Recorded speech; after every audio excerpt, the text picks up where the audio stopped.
My husband left me in the rain, 37 miles from home. He said I needed a lesson. I didn't argue. I just watched him drive away. A black truck pulled up moments later. My bodyguard stepped out, calm and ready. I smiled as I climbed in. His cruelty had ended. This was his last mistake. I pressed record on my phone and slipped it back into my pocket as Andrew's Mercedes pulled into the empty rest stop. The rain hadn't started yet, but I could smell it coming. "Get out," he said, not even turning off the engine. "You need a lesson, Amanda. Walking home might teach you some respect." 37 miles. He'd calculated it perfectly. Too far for an Uber, too remote for public transport. What he didn't know was that I'd been recording everything for 8 months. And Marcus was already parked behind the abandoned gas station, waiting for my signal. The leather seat creaked as I turned to face him. Andrew's jaw was set in that familiar line of satisfaction, the one he wore when closing a particularly ruthless deal at his hedge fund. 3 hours ago, we'd been sitting in Morton's steakhouse celebrating our anniversary. Now he was abandoning me on a remote stretch of highway because I'd asked why $10,000 had disappeared from our joint account. "You're seriously doing this?" I kept my voice steady, letting the phone capture every word. "Actions have consequences, Amanda. You went behind my back, called my accountant, embarrassed me with your paranoid questions. Maybe a long walk in the rain will remind you who manages the money in this family." I thought about the pearl earring in my jewelry box at home. Nadine's earring found under our bed 2 days ago. The $10,000 had probably bought her something pretty. But I didn't mention it. Not yet. Everything had to happen in the right order, just as Marcus and I had rehearsed. "It's going to storm," I said, gesturing at the darkening sky. "Then you'd better start walking." His fingers drummed against the steering wheel. "Unless you want to apologize right now and admit you were wrong. Before we continue, I want to thank you for being here with me today. If you believe that no one deserves to be abandoned in a storm, literal or metaphorical, please consider subscribing. It's free and helps these important stories reach those who need them most. 6 months ago I would have apologized. 6 months ago I still believed the marriage could be saved. That was before I'd found the second set of books for his company, before the mysterious withdrawals, before discovering he'd been slowly transferring our assets into accounts only he controlled. The moment I'd started asking questions, he turned vicious. Tonight was his escalation, but it was also his mistake. "I'll walk," I said, opening the door. "Smart choice. Maybe by the time you get home you'll remember your place." I stepped out onto the cracked asphalt. The rest stop had been abandoned for years, just a dark building with boarded windows and a parking lot being reclaimed by weeds. Andrew had chosen it specifically for its isolation. He'd mentioned it last week casually while we were driving past. "Imagine being stranded here," he'd said. "Miles from anywhere." That's when I knew what he was planning. The Mercedes engine revved. Through the passenger window I could see him checking his phone, probably texting Nadine that the deed was done. Then he pulled away, tires squealing slightly on the worn pavement, leaving me standing alone in the gathering darkness. I counted to 60, watching his taillights disappear around the bend. Then I walked calmly toward the abandoned gas station where Marcus's black Ford was hidden. My brother stepped out, holding an umbrella and a thermos of coffee. "Did you get everything?" he asked. "Every word." I pulled out my phone, stopping the recording. "He actually said I need to remember my place." Marcus shook his head. 3 years of watching him control you was bad enough. But this. He gestured at the empty rest stop. "This is criminal abandonment. Rebecca's going to have a field day with this recording." I accepted the coffee gratefully, feeling the warmth spread through my hands. The rain was starting now, fat drops hitting the cracked concrete. By morning, Andrew would think I'd spent the night walking through a storm, broken and humiliated. He'd expect to find me huddled on our doorstep, ready to beg forgiveness. "Valentina's ready?" I asked. "She's been monitoring the accounts all evening. The moment he transferred that $10,000 this afternoon, she documented everything. The forensic audit goes back 2 years. He's been bleeding money into offshore accounts, probably planning to divorce you once he'd hidden enough." "And Rebecca?" "Filing the emergency papers at 9 tomorrow morning. Abandonment, financial abuse, fraud. She says with tonight's recording plus everything else we've gathered, he won't know what hit him." We climbed into Marcus's truck just as the sky opened up, rain hammering against the windshield. I thought about Andrew driving home, satisfied with his cruel lesson, maybe pouring himself a scotch to celebrate putting his wife in her place. He had no idea that 8 months ago when he'd first started hiding money, I'd hired my own team. Marcus had installed cameras throughout our house under the guise of security upgrades. Valentina, a forensic accountant who specialized in financial abuse cases, had been tracking every penny. Rebecca, one of the city's most ruthless divorce attorneys, had been building a case file that now filled 3 boxes. The house recordings uploaded successfully, Marcus said, checking his phone. We've got him on camera last Tuesday bringing Nadine there while you were at your mother's. They used your bed.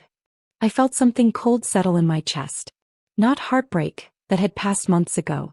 This was resolve, hard and crystalline. He's been planning this for a while, I said. The escalation, the financial control, the isolation from friends. Classic abuse patterns. Rebecca says judges don't look kindly on husbands who abandon their wives as punishment. Marcus drove carefully through the storm, taking back roads to avoid any possibility of Andrew seeing us. We'd planned this route weeks ago, even doing practice runs. Every detail mattered. The hotel room was booked under my maiden name, paid for with cash Marcus had withdrawn gradually over 2 months. The clothes I'd need were already there, along with copies of all the documentation. You know he'll come looking for you when you don't show up tonight, Marcus said. Let him. The hotel security cameras will show me checking in alone, soaking wet, traumatized. The front desk clerk will testify that I could barely speak through the tears. Rebecca coached me on exactly what to say and how to act. The rain grew heavier as we drove toward the city. Andrew would be home by now, probably on his second drink, maybe calling Nadine to brag about teaching me a lesson. Tomorrow morning he'd wake up expecting to find me broken. Instead, he'd find his assets frozen, his office locked, and federal investigators waiting to discuss the discrepancies Valentina had uncovered in his hedge fund's books. Are you ready for this? Marcus asked as the hotel came into view. I thought about the woman I'd been 3 years ago, independent and successful before Andrew had systematically dismantled my life. I thought about the recording on my phone, his cold voice telling me to get out and walk 37 miles in a storm. I thought about Nadine's earring and the empty bank accounts and the prenup he'd hidden in his office that would have left me with nothing. I've been ready for 8 months, I said. He just gave me the final piece of evidence I needed. Marcus pulled up to the hotel's side entrance. I grabbed the small bag we'd prepared, just enough to look like I'd escaped with nothing, and stepped out into the rain. It was time to play the part of the traumatized wife, abandoned and afraid. Tomorrow Andrew would learn who really needed a lesson. The hotel lobby felt impossibly bright after the darkness outside. Water dripped from my hair onto the marble floor as I approached the front desk, my hands shaking just enough to be convincing. The night clerk, a young woman with kind eyes, immediately reached for a stack of towels. Oh my goodness, are you all right? She rushed around the counter, wrapping a towel around my shoulders. My husband, I managed, letting my voice crack. He left me at a rest stop. In the storm. I had to walk for miles before someone helped me. Her face shifted from concern to horror. Perfect. Every word would be documented in the hotel's incident report, just as Rebecca had instructed. The clerk guided me to a chair and brought me hot tea while processing my check-in. I gave her my maiden name, Amanda Harrison, and paid with the emergency credit card I'd opened 6 months ago, the one Andrew knew nothing about. Room 412 was small but clean, overlooking the city lights blurred by rain. I locked the door, put the chain on, and finally allowed myself to breathe. Then I pulled out my second phone, the one Marcus had given me, and played back the recording from the car. Andrew's voice filled the room, cold and measured. You think you're so clever, don't you? Calling my accountant behind my back.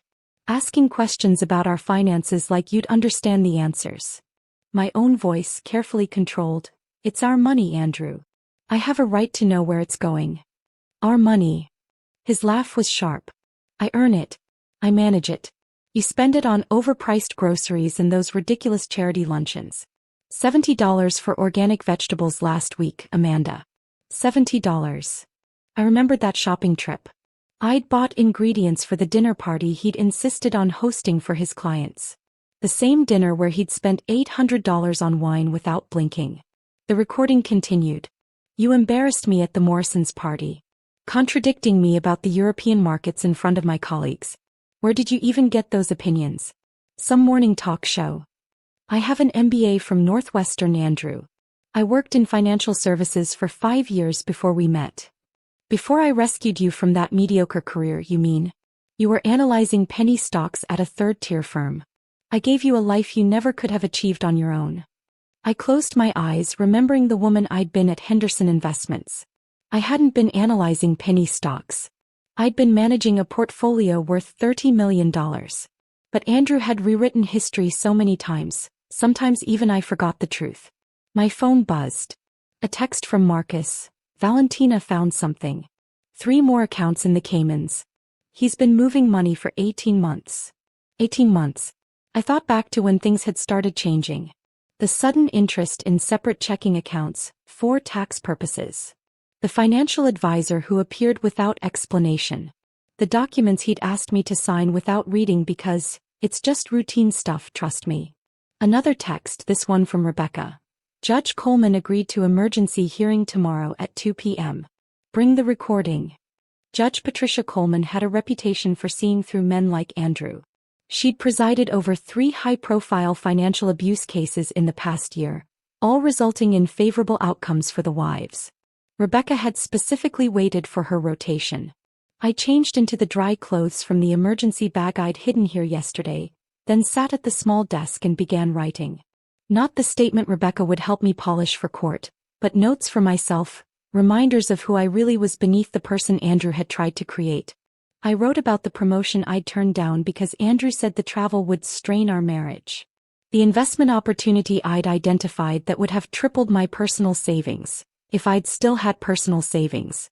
The friendship with my college roommate that ended when Andrew convinced me she was jealous of our happiness. My phone rang. Andrew's ringtone. I let it go to voicemail, then played the message on speaker, recording it with my second phone. Amanda, this is ridiculous. It's been 3 hours. The lesson's been learned, okay? Call me back and I'll come get you. Don't make this worse than it needs to be. 10 minutes later, another call. This time his voice was harder. I know you have your phone. Stop being childish and call me back. If you're trying to worry me, it's not working. I'm going to bed. You can find your own way home. But I could hear the edge creeping in. He was starting to realize something was off. I'd always called by now, always apologized, always came crawling back. The silence was breaking his script. At midnight, Nadine called. I almost didn't recognize the number, but something made me answer, staying silent. Hello? Amanda. Her voice was uncertain. Andrew asked me to call you. He's worried. He said you two had a fight and you're not answering his calls. He wants you to know he's sorry and you should come home. Andrew never apologized. Never admitted fault. That he'd sent his mistress to deliver a fake apology showed how off balance he was. I hung up without speaking. By 1 a.m, the calls were coming every 15 minutes. Andrew, his mother Margaret, even his business partner James. I documented every single one, their numbers, their times, their increasingly frantic messages. The abandoned wife was supposed to be desperate for rescue, not maintaining radio silence. I ordered room service, charging it to the card. Soup and salad and a glass of wine. Let the receipt show I was composed enough to eat. Let it document that I wasn't falling apart the way Andrew expected. At 2:30 a text came through that made me smile. Not from Andrew but from our neighbor Mrs. Chin. Saw Andrew in his driveway with a flashlight looking under your car. Then he drove off fast. Is everything okay? He was looking for my car, not knowing Marcus had moved it to a long-term parking garage across town 2 days ago. Another piece of evidence that I'd been planning to leave, that his abandonment had simply accelerated my timeline. I pulled the curtains aside and watched the storm rage over the city. Somewhere out there, Andrew was beginning to realize his perfectly controlled world was slipping. He thought he taught me a lesson about power and place. Tomorrow, when the markets opened and he discovered his offshore accounts frozen, when his key card failed at the office, when federal investigators appeared with questions about discrepancies Valentina had uncovered, he'd understand who'd really been teaching whom. The rain hammered against the window like it was trying to break through. 8 months of planning, of documenting, of pretending to be the subdued wife while building a case that would destroy him. All leading to this moment, this perfect storm of his own making. I set my alarm for 7, knowing I'd need to look appropriately distraught for the emergency hearing. Rebecca would meet me at noon to prepare. But for now, for these few hours, I sat in the darkness and felt something I hadn't experienced in 3 years. Freedom. The morning sun cut through the hotel curtains at 7 sharp, but I'd been awake since 5, sitting at the small desk with my laptop open to our joint checking account. The balance showed exactly what I expected. Andrew had already moved another $20,000 out at 6:47 a.m. He was panicking, trying to hide assets before I could get to them. Too late. Valentina had already documented everything. By noon, my hotel suite had transformed into a command center. Valentina arrived first, wheeling in 2 suitcases full of printed documents, her usually perfect makeup slightly smudged from working through the night. She spread everything across the dining table methodically: bank statements, wire transfer records, falsified tax documents, each stack labeled with color-coded tabs. "The Cayman accounts are frozen as of 9 this morning," she said, pulling up a spreadsheet on her laptop. "Andrew tried to access them at dawn. 3 failed attempts. He's probably destroying his office right now." Rebecca walked in next, her phone pressed to her ear, speaking in rapid legal terms I only half understood. She ended the call and turned to me with an expression of grim satisfaction. "Judge Coleman moved our hearing to 1 o'clock. She wants to address this immediately. Also, Andrew hired Richard Blackwood." "The shark?" Marcus asked, entering with a box of surveillance equipment. "The same one who got that pharmaceutical executive off last year. Blackwood doesn't come cheap. Andrew must have liquidated something significant to afford him." I felt a flutter of concern, but Rebecca placed a steady hand on my shoulder. "Blackwood's good, but he can't argue with video evidence and financial records. Plus, he's walking into this cold. We've had 8 months to prepare." Marcus connected his laptop to the suite's television and pulled up the surveillance footage from our home. "I've compiled the highlights, if you can call them that. Fair warning, Amanda, this isn't easy to watch." The first clip showed Andrew in his study at 2 a.m. 3 weeks ago. I'd been asleep upstairs, knocked out by the sleeping pills he'd started suggesting I take for my anxiety.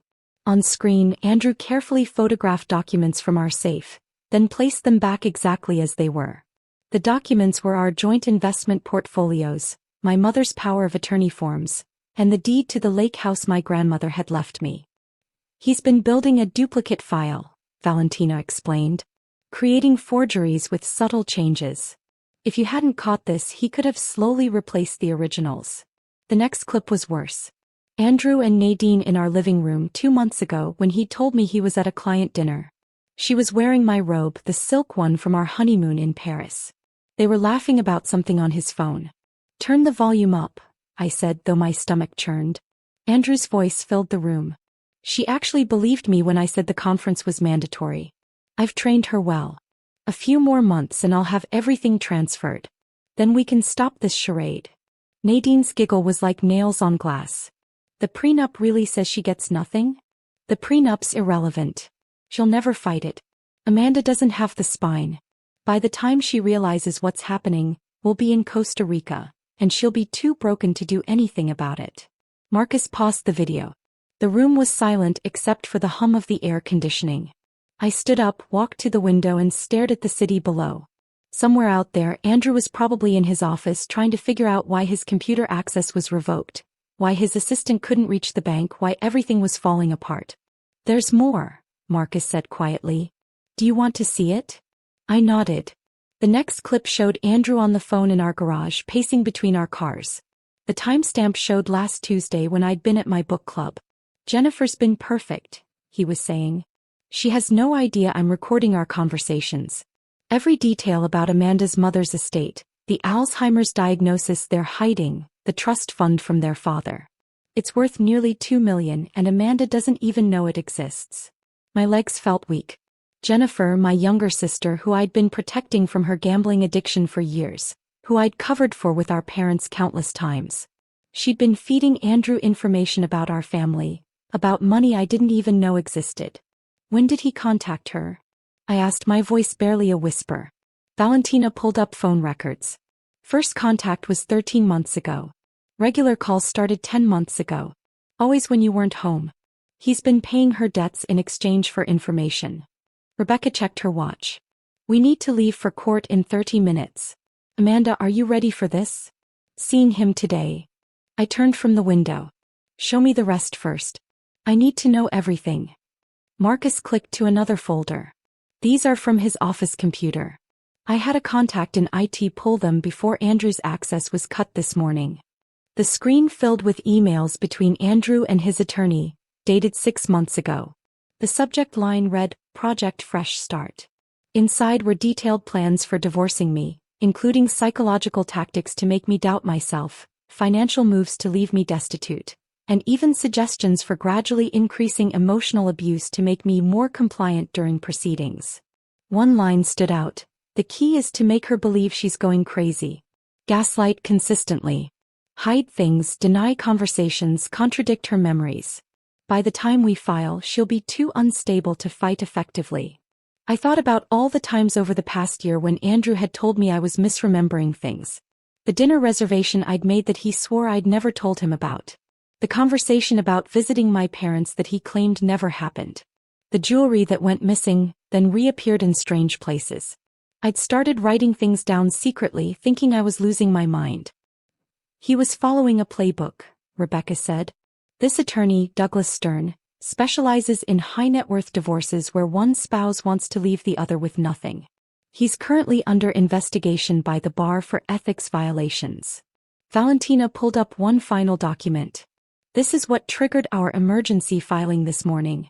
Andrew transferred $3.2 million from his hedge fund's client accounts into a personal account in Panama yesterday afternoon. Right before he abandoned you. He must have thought he'd have more time before anyone noticed. He was running, I said, understanding flooding through me. The abandonment wasn't just about control. He knew something was closing in. The SEC received an anonymous tip yesterday morning, Rebecca said with a slight smile. About irregularities in his fund's reporting. I looked at her. Valentina actually. Once she documented the embezzlement, we had an obligation to report it. The weight of Andrew's crimes was staggering. This wasn't just about our marriage or his affair. He was a criminal who'd been using me as cover while he pillaged client accounts and prepared his escape. The man I'd shared a bed with for 3 years was capable of destroying not just me, but dozens of innocent investors who'd trusted him with their retirement savings. Judge Coleman needs to see all of this, I said, gathering my strength. Every document, every recording, every piece of evidence. Rebecca smiled, the kind of smile that reminded me why she'd never lost a financial abuse case. She'll see it all. And then Andrew Mitchell is going to learn what it feels like to lose everything. The courthouse corridors were marble and mahogany, designed to intimidate. I walked through them in my sharpest suit, the navy one Andrew had never seen because I'd bought it last month specifically for this moment. Rebecca walked beside me, briefcase in hand, while Marcus flanked my other side. We entered courtroom 4B at exactly 12:55 p.m. Andrew was already there, seated beside Richard Blackwood, whose $1,000 haircut couldn't hide the stress lines around his eyes. Andrew looked smaller somehow, his usual commanding presence diminished by wrinkled clothes and shadows under his eyes. He'd clearly slept in his office. When he saw me, his expression shifted from exhaustion to pure rage. All rise, the bailiff announced. Judge Patricia Coleman entered, her black robes adding gravity to an already tense atmosphere. She took her seat and immediately began reviewing the documents before her, reading glasses perched on her nose. We're here for an emergency petition filed by Amanda Mitchell regarding marital assets and spousal abandonment, she began, her voice carrying the authority of someone who'd seen every type of marital disaster.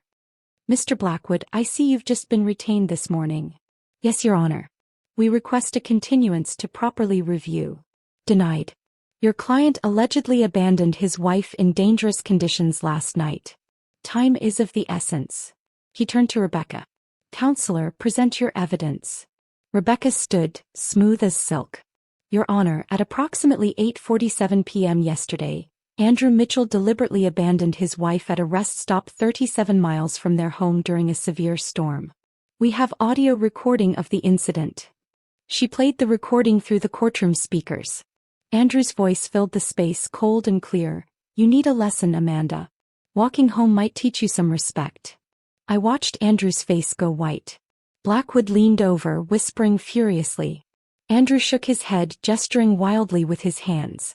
Furthermore, Rebecca continued, Mr. Mitchell has been systematically hiding marital assets for 18 months. We have documentation of offshore accounts totaling $8 million, and evidence of embezzlement from his hedge fund totaling $3.2 million. Objection. Blackwood stood. These are unsubstantiated allegations. Then let's substantiate them, Rebecca said calmly, producing a stack of bank documents. Exhibit A through F, Your Honor. Wire transfers to accounts in the Cayman Islands, all initiated by Mr. Mitchell without his wife's knowledge or consent. Judge Coleman reviewed the documents, her expression growing darker with each page. Mr. Mitchell, did you abandon your wife last night? Andrew stood, straightening his tie. Your Honor, there was a misunderstanding. My wife and I had an argument. It's a yes or no question, Mr. Mitchell. I left her at a rest stop, but during a storm? 37 miles from home. She had her phone. She could have called someone. The judge's eyebrows rose. How considerate of you. She turned back to Rebecca. Continue. Rebecca pulled up financial records on the courtroom screen. Mr. Mitchell has also been conducting an extramarital affair with his assistant, Nadine Rodriguez, using marital funds to purchase gifts and fund trips. This includes a pearl necklace valued at $12,000, reported as stolen to insurance but actually given to Ms. Rodriguez. My phone buzzed. A text from Marcus. He's here. The courtroom doors opened and Tom Chin from the SEC walked in, followed by 2 federal agents. Andrew's head whipped around and for the first time, I saw real fear in his eyes. Your Honor, Tom Chin addressed the judge. I apologize for the interruption. We have a warrant for Andrew Mitchell's arrest on charges of wire fraud and embezzlement. Blackwood jumped up. Your Honor, this is highly irregular. So is stealing $3.2 million from client accounts, Judge Coleman responded dryly. She looked at the federal agents. Gentlemen, please wait until we conclude this hearing. Mr. Mitchell isn't going anywhere. Andrew sank into his chair. His phone, sitting on the defendant's table, lit up with call after call. I could see the names flashing. His mother, his business partner James, and repeatedly Nadine. Given the evidence presented, Judge Coleman continued, I'm granting the emergency injunction. All marital assets are frozen pending investigation. Mrs. Mitchell is awarded exclusive use of the marital home and temporary support of $10,000 per month. Mr. Mitchell, you are ordered to stay 500 feet away from your wife. $10,000 a month? Andrew exploded, standing despite Blackwood's attempt to pull him down. That's insane. She doesn't need. Mr. Mitchell, you abandoned your wife in a storm after hiding millions in assets. I'm being generous, not holding you in contempt right now. Sit down. As Andrew collapsed back into his chair, my phone rang. Jennifer's name appeared on the screen. I declined the call, but she immediately called again. And again. Rebecca leaned over. You should document those. I nodded, screenshotting the call log. 17 calls from Jennifer in the past hour. 43 from Andrew since last night. 22 from his mother Margaret. Even a few from numbers I didn't recognize, probably Andrew's colleagues or clients who'd heard about the federal investigation. Tom Chin approached our table while the judge finalized her orders. Mrs. Mitchell, we'll need your cooperation with our investigation. Your attorney mentioned you have additional evidence. I nodded. 8 months of documentation. Financial records, recordings, emails. Everything. Good. Your husband's looking at 15 to 20 years if convicted on all charges. Andrew must have heard him because he suddenly stood again, pointing at me. You did this. You set me up. This whole thing was a trap. Judge Coleman's gavel came down hard. Mr. Mitchell, control yourself or I'll add contempt charges. She's been planning this. Andrew continued, his composure completely shattered. The recording, the documentation, she knew I was going to leave her there. So you admit to abandoning her? The judge asked. Blackwood physically pulled Andrew back down, but the damage was done. Andrew had just confessed in open court in front of federal agents to deliberately abandoning me. As we prepared to leave, Nadine burst through the courtroom doors. Her designer dress was wrinkled, her carefully styled hair disheveled. She looked around wildly until her eyes landed on Andrew. You said you were divorced, she screamed across the courtroom. You said the papers were already filed. You said she was crazy and making things up. The judge sighed. Ma'am, please remove yourself from my courtroom. But Nadine wasn't done. She pulled out her phone, waving it in the air. I have texts. Recordings. He promised me we were getting married. He said the money was his. Tom Chen's eyes lit up. He approached Nadine carefully. Ma'am, we'd very much like to speak with you. Andrew's destruction was complete. His mistress was turning state's evidence, his assets were frozen, federal agents were waiting to arrest him, and his carefully constructed image had crumbled in less than an hour. As we walked out, leaving Andrew to be processed by federal agents, my phone buzzed with one final message. It was from Margaret, Andrew's mother. I hope you're satisfied, destroying a good man over petty jealousy. I deleted it without responding. Margaret would learn soon enough that her son wasn't a good man. He was a criminal who'd been exposed, and I wasn't the one who destroyed him. He'd destroyed himself. The courthouse steps were crowded with reporters when we emerged. Someone had leaked the story, probably a court clerk who recognized Andrew's name from the financial pages. Microphones thrust toward us as Rebecca guided me through the crowd, her hand firm on my elbow. Mrs. Mitchell, is it true your husband stole millions? Amanda, how long have you been planning this? Will you be pressing additional charges? Rebecca stepped forward, her voice cutting through the chaos. My client will not be making any statements at this time.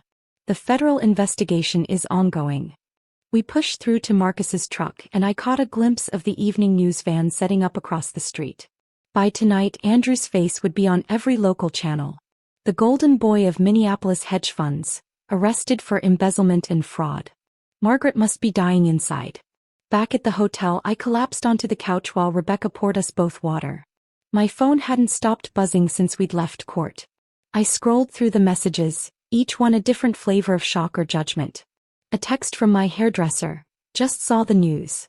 Good for you, honey. From Andrew's golf buddy Richard. This is all a misunderstanding, right? Andrew would never do what they're saying. From 3 different neighbors, variations of, we always knew something was off about him. The most interesting message came from James Morrison, Andrew's business partner. Amanda, we need to talk. There are things about the fund you should know. Things that weren't in the federal filing. Rebecca read it over my shoulder. Set up a meeting. Record everything. At 4 o'clock, the local news broke the story. The headline scrolled across the bottom of the screen. Prominent hedge fund manager arrested for embezzlement following spousal abandonment incident. They'd gotten Andrew's mugshot already. He looked haggard, his usual perfectly styled hair disheveled, his designer suit replaced with standard-issue jail clothing. The reporter stood outside our house. My house now, describing the scandal in breathless detail. Sources close to the investigation report that Andrew Mitchell allegedly abandoned his wife during last night's severe storm, leaving her stranded 37 miles from home. This morning, federal agents arrested Mitchell on charges of embezzling $3.2 million from client accounts. His wife, Amanda Mitchell, could not be reached for comment. My phone rang. Jennifer again. This time I answered. Amanda, please, I need to explain. You told him about Mom's will. About the trust fund Dad set up. About her diagnosis. Silence. Then quietly, he said he was trying to help. He said you were too stressed to handle the information, that he wanted to protect you. He paid your gambling debts. I didn't know what he was planning. Thought he loved you. He seemed so concerned, so caring. He said you were fragile, that you needed guidance. I thought about all the times Jennifer had called over the past year, asking seemingly innocent questions. How's Mom doing? Have you talked to her lawyer lately? Remember that property Dad bought in Wisconsin? Each conversation had been intelligence gathering for Andrew. He played you, I said. Just like he played me. Amanda, I'm so sorry. When I saw the news, when I realized what he'd done, I've been sick all day. Can we meet? Please. Rebecca shook her head, but something in Jennifer's voice made me pause. She sounded genuinely broken, not just worried about consequences. Tomorrow. Neutral location. You come alone. After I hung up, Marcus pulled up social media on his laptop. You need to see this. Andrew's company Facebook page was imploding. Clients were posting demands for their money back. Former employees were sharing stories of suspicious activities they'd witnessed. One woman wrote, "He fired me when I questioned missing funds last year. Now I know why." But the most devastating blow came from Nadine. She'd gone nuclear on Instagram, posting screenshots of their text conversations, photos from their trips funded with stolen money, and a long caption detailing how Andrew had manipulated her into believing I was the villain. "He told me his wife was emotionally disturbed," she wrote. "That she refused to grant him a divorce. That she threatened to ruin him if he left. I believed every word because he was so convincing, so sophisticated. I was an idiot, but he was a master manipulator." The photos were damaging. Andrew and Nadine in first-class seats to Paris, champagne glasses raised. Andrew and Nadine at the exact resort in Mexico where we'd celebrated our 5th anniversary. Andrew and Nadine in our bed. She'd actually posted that one, though Instagram quickly removed it. By 6 o'clock, Andrew's mother Margaret had released a statement through her lawyer. Rebecca read it aloud, barely containing her laughter. "The Mitchell family is shocked by these allegations. We believe this is a coordinated attack orchestrated by a vindictive spouse seeking financial gain. Andrew Mitchell is an upstanding member of the community who has been victimized by a calculating woman who married him for his money." "She's really going with that angle?" Marcus asked. "After what everyone heard her say in court?" My phone rang again. This time it was a number I didn't recognize. Against Rebecca's advice, I answered. "Mrs. Mitchell? This is Patricia Huang from the Wall Street Journal. We're running a story about systematic fraud in boutique hedge funds. Your husband's case is part of a larger pattern we've been investigating. Would you be willing to share your experience?" Rebecca took the phone. "This is Amanda Mitchell's attorney. All press inquiries should be directed to my office." She hung up and turned to me. "By tomorrow this will be national news. Andrew didn't just destroy himself, he's taking down an entire network of corrupt fund managers. The FBI is expanding their investigation." I walked to the window looking out at the city lights. Somewhere in Federal Holding, Andrew was probably meeting with Blackwood trying to figure out how to spin this. But there was no spinning video evidence, recorded confessions, and millions in stolen money. My phone lit up with one more message, this one from David Brennan, Andrew's biggest client. "Mrs. Mitchell, I want you to know that several of us victims are pursuing civil suits against your husband. However, we want to be clear. You are not our target. We know you were a victim too. In fact, we'd like you to testify about what you observed." The irony was perfect. Andrew had spent years telling me I was too stupid to understand finance, too naive to grasp business. Now his former clients wanted my testimony to help bury him. As the sun set over Minneapolis, painting the sky the color of justice, I realized that Andrew's public downfall was just beginning. Tomorrow there would be more headlines, more revelations, more people coming forward with stories about the man they trusted with their money. But tonight, for the first time in 3 years, I sat in peaceful silence, no longer afraid of his footsteps, his moods, his cruel words designed to keep me small. The man who'd abandoned me in the rain had created his own storm, and now he was drowning in it. The next morning brought a knock at my hotel door that I wasn't expecting. Through the peephole, I saw Jennifer standing in the hallway, her usually perfect appearance completely undone. Her hands shook as she clutched a manila envelope to her chest, and her eyes were red-rimmed from crying. I opened the door but didn't invite her in. "I thought we agreed to meet at a neutral location." I couldn't wait. "Amanda, please. There are things you need to know right now. Before the FBI talks to me this afternoon." Marcus appeared in the doorway of the adjoining room, alert and protective.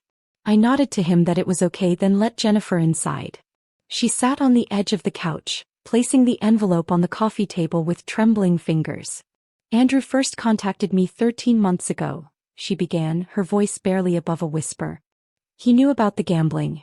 I don't know how he found out, but he knew I owed $47,000 to some very unforgiving people. He offered to pay it all, no questions asked, if I just answered some questions about our family finances. And you agreed." My voice was flat, controlled. I was desperate. They were threatening to go to my employer to ruin my career. Andrew seemed like he genuinely wanted to help. "He said you were too proud to ask our parents for money, that he wanted to surprise you by solving family problems behind the scenes." She opened the envelope and pulled out a stack of printed emails. "These are our conversations. Every one of them. I printed them all last night when I realized what he'd really been doing. I picked up the first email dated over a year ago. Andrew's tone was warm, concerned, brotherly even. He wrote about wanting to be a better husband, wanting to understand my family dynamics so he could support me better. The manipulation was masterful. He was particularly interested in Mom, Jennifer continued. He wanted to know about her health, her mental state, her finances. I thought he was planning something nice for her, maybe paying for better care. You told him about the Alzheimer's. Jennifer nodded, tears streaming down her face. She made me promise not to tell you. She didn't want you to worry, said you had enough stress with Andrew being so demanding. But he was so persistent, so caring. He said he'd noticed signs and wanted to help. I kept reading. The emails showed Andrew's questions growing more specific over time. What properties did our parents own? Were there any trusts? Who was the executor of their wills? Jennifer had answered everything, believing she was helping her brother-in-law better care for our family. Last month he asked me to get Mom to sign some papers, Jennifer said. He said they were for insurance purposes, that it would protect her assets if her condition worsened. I actually took them to her, Amanda. Thank God her lawyer was there that day and recognized them as property transfer documents. That's when I started to realize something was wrong. My phone buzzed. David Brennan was calling. I put him on speaker so Marcus could hear. Mrs. Mitchell, I'm sorry to bother you, but this is urgent. I've been going through our client files all night. Andrew wasn't just stealing from the general fund. He specifically targeted our elderly clients, particularly widows. What do you mean, targeted? Mrs. Eleanor Hartley, for instance. Her husband died 2 years ago, left her everything with specific instructions that Andrew personally manage her portfolio. Within 6 months, Andrew had convinced her to sign power of attorney documents. She thought she was giving him authority to make trades. He used it to drain her accounts. I felt sick. Eleanor Hartley was 78 years old. I'd met her at several company events, a sweet woman who always talked about her grandchildren. How much did he take from her? $800,000. But here's the worst part. He convinced her she was developing memory problems, that she was forgetting conversations about withdrawals she'd authorized. He gaslit an elderly woman into believing she had dementia. Marcus was already taking notes, documenting everything for Rebecca. This changed the entire scope of the case. Andrew wasn't just a white-collar criminal. He was a predator who specifically hunted vulnerable people. I have recordings, David continued. I started secretly recording our partnership meetings 2 years ago when I noticed discrepancies. I was building a case to take to the authorities, but I was scared. Andrew had connections everywhere. But now that he's already in custody, I want to provide everything I have. After David hung up, Jennifer pulled out one more document from her envelope. There's something else. About Dad's estate. Our father had died 5 years ago, leaving what we thought was a modest inheritance split between Jennifer and me.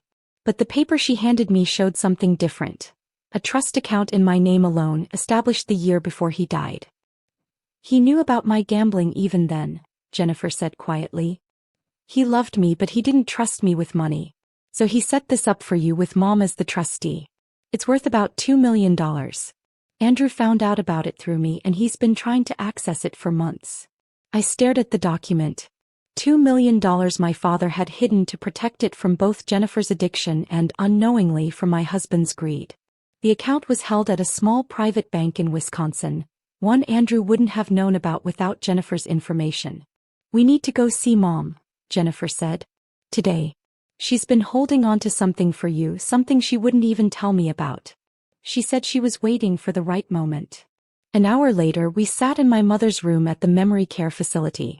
She was having one of her increasingly rare clear days, her eyes bright and focused as she held my hand. I knew what he was the first time I met him, she said, her voice stronger than it had been in months. The way he looked at our house, evaluating everything like he was cataloging assets. The way he steered conversations toward money. Your father saw it too. She reached into her bedside drawer and pulled out a small key. Safety deposit box. First National Bank on Hennepin. Your father put things there the week before he died. Documents. Evidence. Evidence of what, Mom? Andrew tried to forge your signature last year. Loan documents, property transfers. The bank manager was your father's friend. He called me, sent me copies of everything. It's all in the box. I took the key, feeling its weight.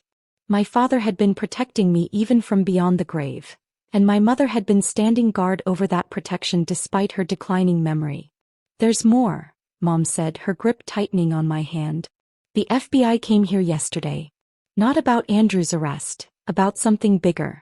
They said his name came up in an investigation that's been running for 3 years. A network of fund managers who've been systematically defrauding elderly clients across 5 states. The room felt suddenly airless. Andrew's abandonment of me in the rain wasn't just about control or cruelty.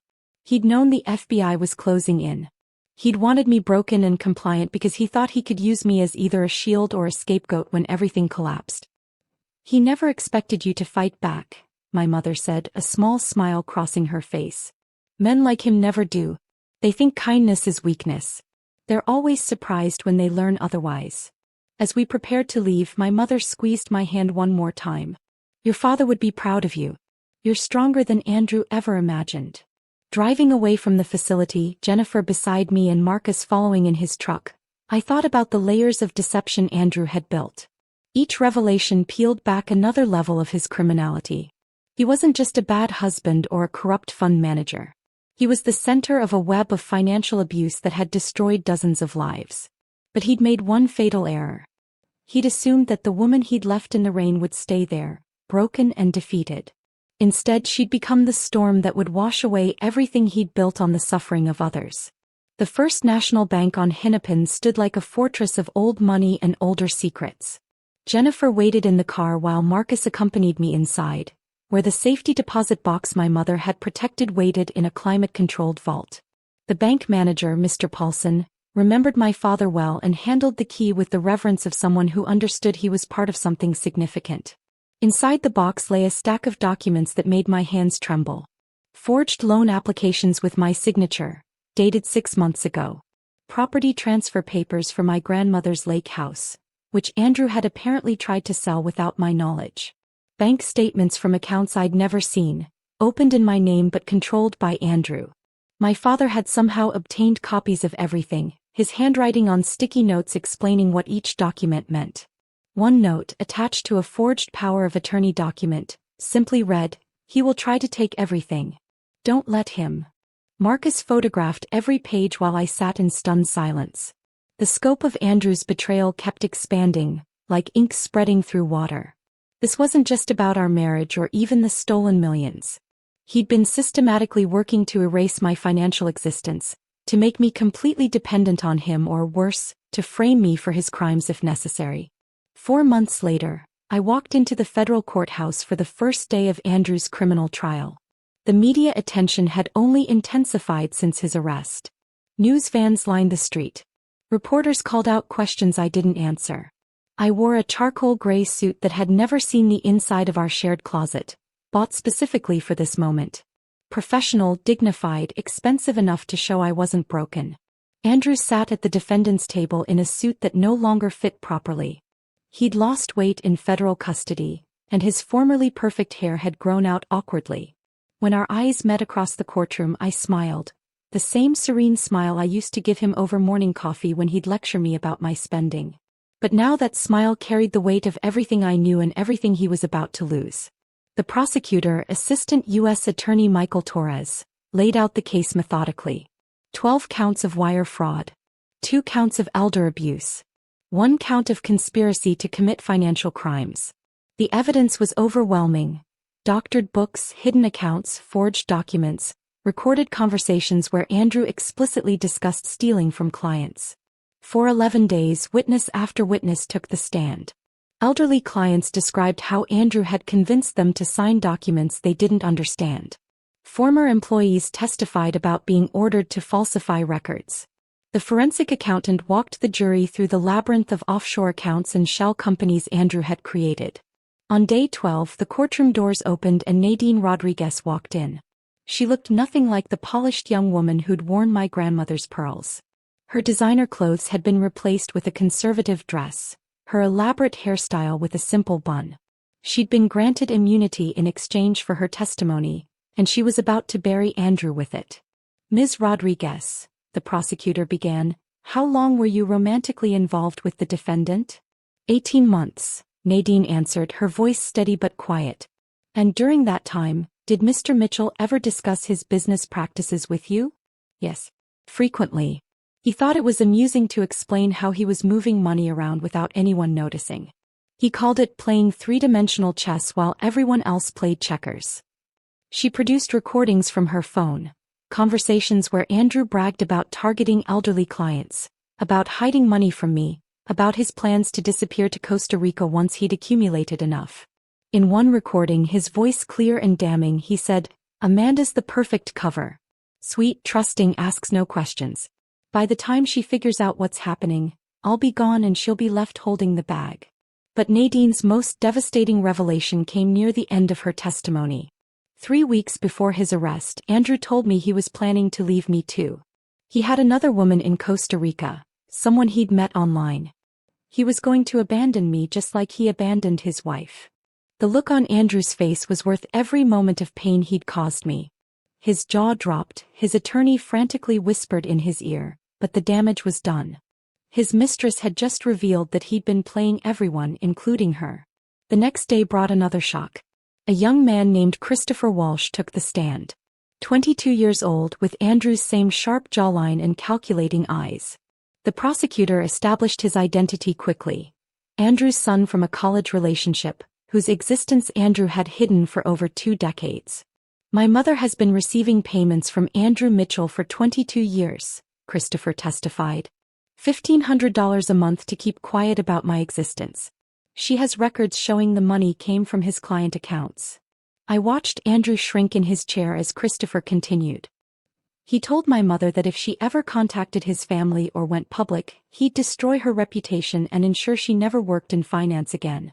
She has that threat in writing. The prosecutor introduced 22 years of bank records, showing regular payments from the same accounts Andrew had been pillaging. He'd been stealing from elderly clients not just for luxury and escape, but to hide the evidence of his past. Andrew's defense attorney tried to object, arguing this was prejudicial and irrelevant to the financial crimes, but Judge Coleman overruled him. It establishes a pattern of deception and financial malfeasance spanning the defendant's entire adult life. On the final day of testimony, Andrew made the catastrophic decision to take the stand himself. Against his attorney's visible protests, he stood and walked to the witness box, still believing he could talk his way out of this. For 2 hours he tried to spin a narrative where he was the victim. He claimed I'd known about the affairs and approved. He insisted the elderly clients had authorized every transaction. He portrayed himself as a brilliant financial mind who'd simply made some bookkeeping errors. Then the prosecutor began his cross-examination, and Andrew's composure cracked like ice under pressure. When confronted with the recordings, he claimed they were taken out of context. When shown the forged documents, he suggested I might have created them. When presented with evidence of the hush money to Christopher's mother, he actually said, "That was a personal matter unrelated to my business." The jury deliberated for less than 3 hours. As the foreman stood to read the verdict, I held Marcus's hand on one side and Rebecca's on the other. On count 1 wire fraud, we find the defendant guilty. On count 2 wire fraud, we find the defendant guilty. By the time they reached count 15, Andrew had put his head in his hands. Guilty on all charges. The man who'd left me in the rain 37 miles from home was about to learn what real abandonment felt like. 2 weeks later we returned for sentencing. Judge Coleman, the same woman who'd overseen our emergency hearing months ago, looked down at Andrew with undisguised contempt. "Mr. Mitchell, you targeted the most vulnerable members of society.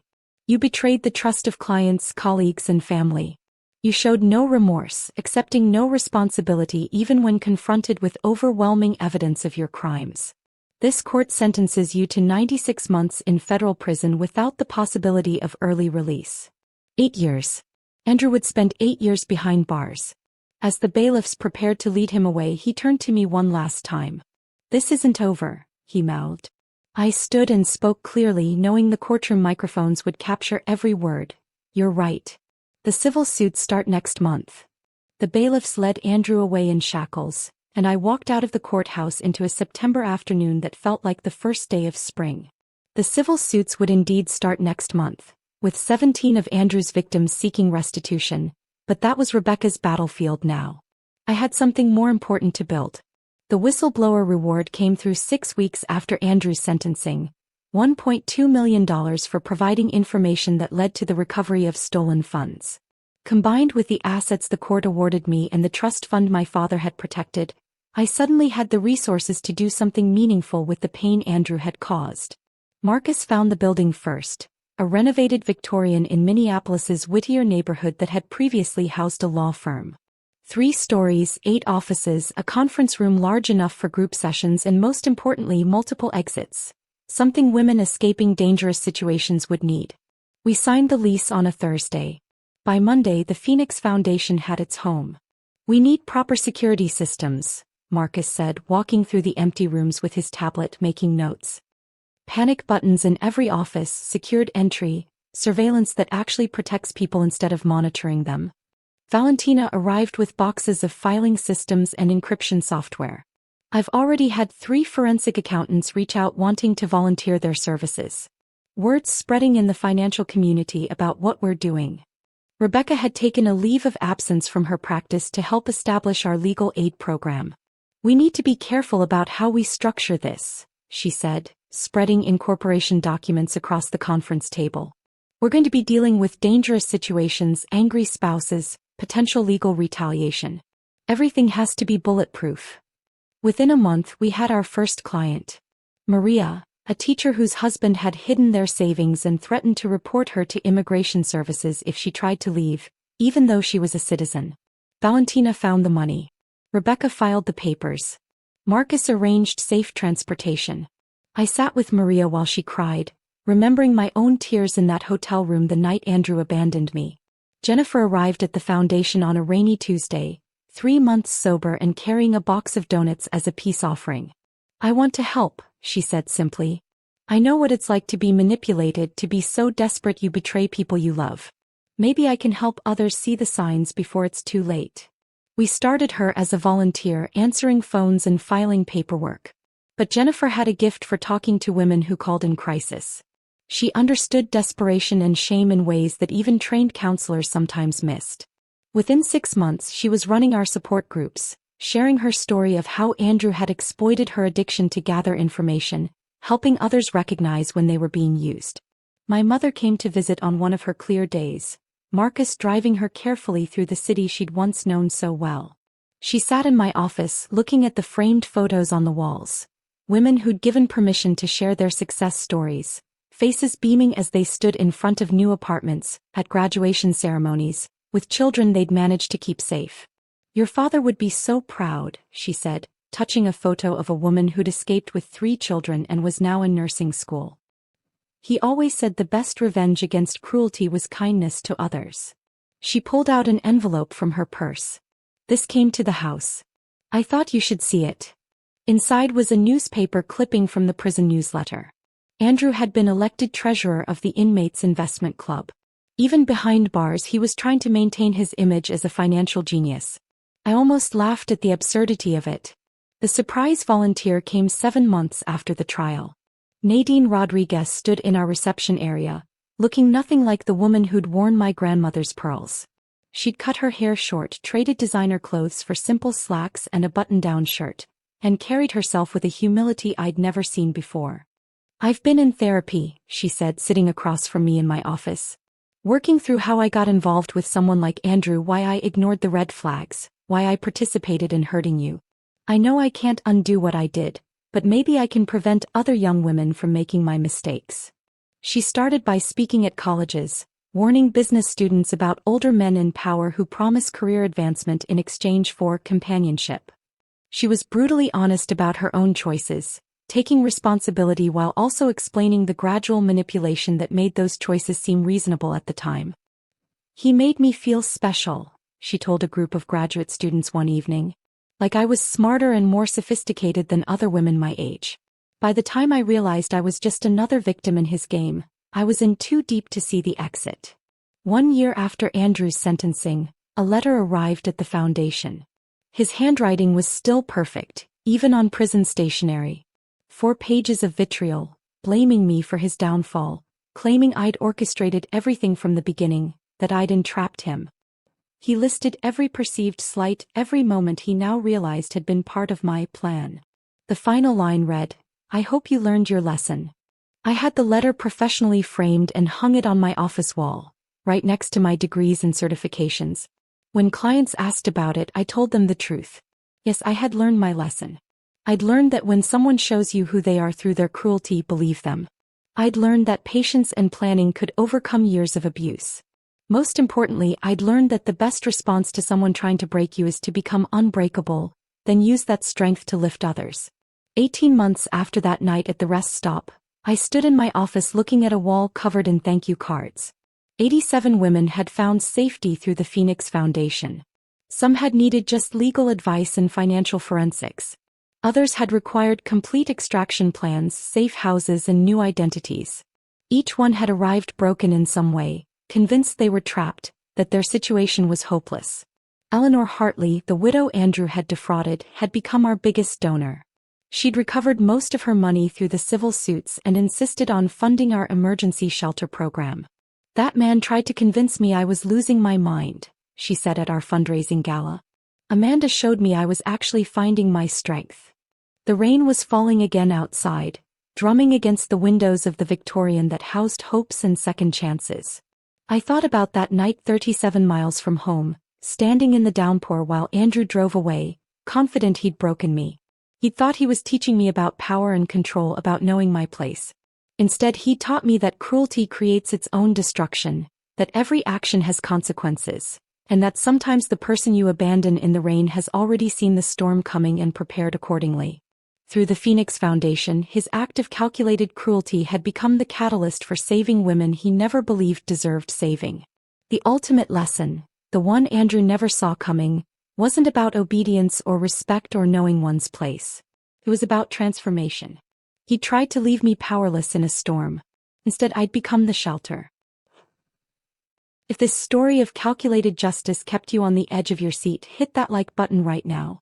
My favorite part was when Amanda stood in court, wearing the sharp suit Andrew always said made women look too aggressive, and smiled at him with the same serene expression she used to give him over breakfast. What was your favorite moment of sweet revenge? Drop it in the comments below. Don't miss more gripping stories like this. Subscribe and hit that notification bell so you never miss an upload.